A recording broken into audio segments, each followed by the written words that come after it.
Kajian kita di bulan Syawal ini, Allah Subhanahu wa taala menerima segala amal ibadah kita di bulan Ramadan. Allah menghapus dosa-dosa kita, dan masih ada salah satu atau macam kedua dari dosa yang tentu belum terhapus kalau kita tidak berusaha untuk minta dimaafkan. Oleh karena itu, setelah kita melaksanakan ibadah puasa, kita berhalal bihalal yang intinya adalah tidak lain agar supaya kita saling memaafkan, agar supaya dosa antara sesama kita terhapus pula setelah dosa yang berhubungan sama Allah. Mudah-mudahan Allah hapus dengan berkah kita melaksanakan ibadah puasa di bulan Ramadan. Nah, dalam kesempatan ini saya mengucapkan, sebelum kita melanjutkan pengajian kita, minal aidin wal faizin, semoga kita ini tergolong termasuk orang-orang yang kembali. Aid artinya kembali ke fitrah, kembali ke suci, bagaikan bayi yang baru dilahirkan oleh ibunya, dalam keadaan bersih dari segala macam dosa, baik dosa sama Allah ataupun dosa antar sesama kita. Kalau memang kita sudah sungguh kembali, udah otomatis minal faizin, dan kita termasuk orang yang beruntung. Beruntung dengan arti yang sesungguhnya, karena banyak di antara kita yang keliru menafsirkan, memaknakan arti daripada keberuntungan, kesuksesan.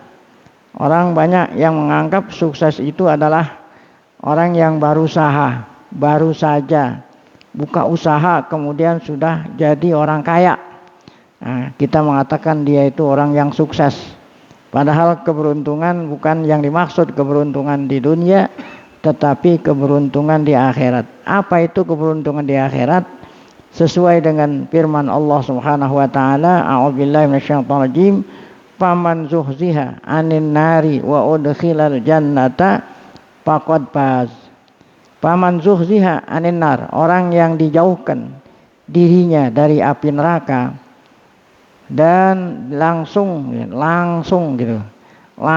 tidak perlu mampir di neraka, langsung masuk surga, faqad faz, maka orang itu sungguh telah sukses, telah beruntung. Nah, itulah yang kita maksud dengan keberuntungan.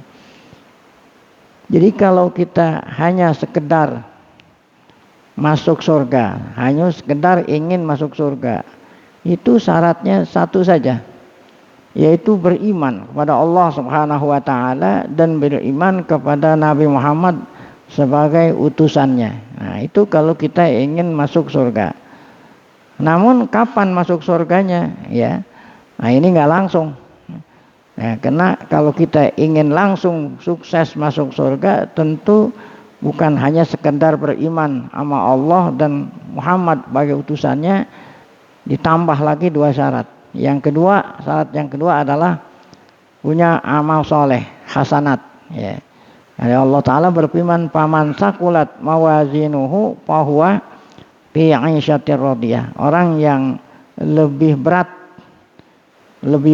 timbangan hasanatnya ketimbang daripada timbangan sayyiatnya, maka dia akan beruntung.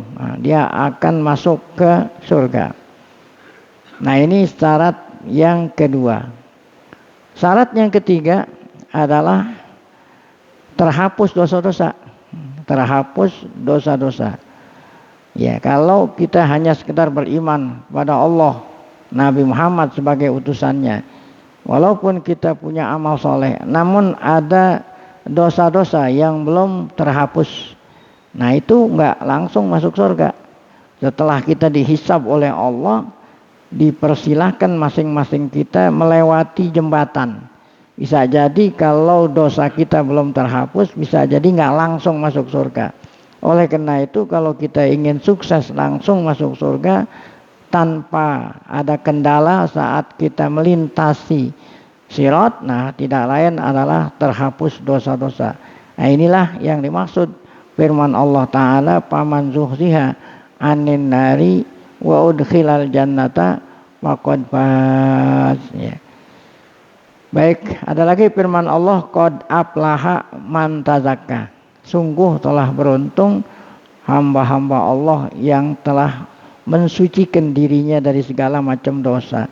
Nah, moga-moga kita termasuk orang yang beruntung, minal aidina wal faizin wa kullu amin wa antum bi khair. Mohon maaf lahir batin.